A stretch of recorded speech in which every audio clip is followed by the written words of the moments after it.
Magandang buhay! Ating pag-aralan Mathematics 2, Day 2, Week 2. Alam mo ba kung ano-anong hugis ang makikita sa larawang ito? Para sa aralin natin ngayon, ating matututunan kung paano pagagalawin ang isang hugis sa loob ng isang grid. Malalaman din natin kung ano-anong paraan ang maaari nating baguhin sa kanilang posisyon.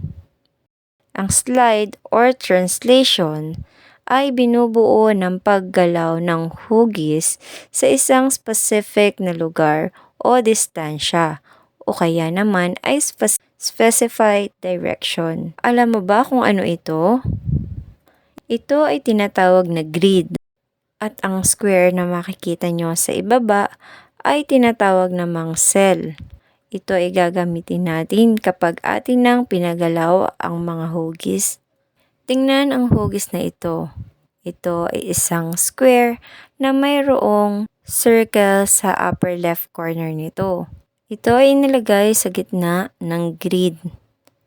Tingnan kung paano gagalaw ang square. Paano gumalaw ang square? Slide. Ilang cell ang paggalaw nito? Tama, 2.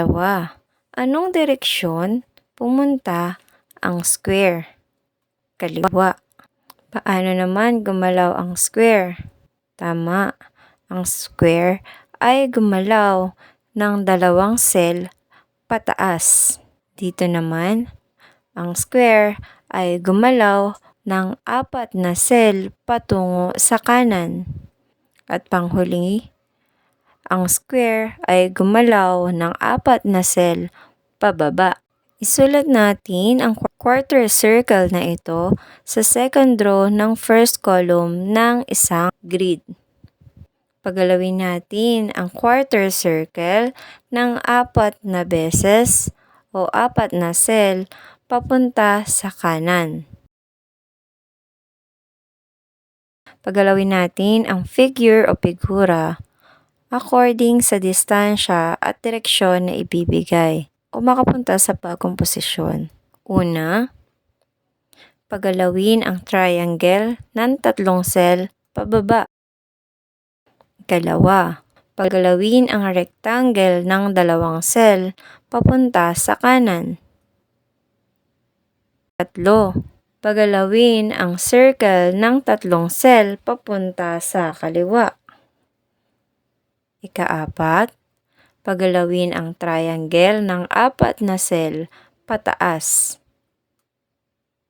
Tandaan, ilagay ang hugis sa orihinal nitong posisyon. Ikalawa, bilangin kung ilang cell kailangang gumalaw ang ating hugis at kung saan itong direksyon. Ikatlo, ilagay ito sa panibagong posisyon nang hindi nababago ang kanyang itsura. At ikaapat, kopyahin ang hugis sa bago nitong posisyon. Para sa pagsasanay, sagutin ang mga sumusunod na pagsasanay sa iyong kwaderno.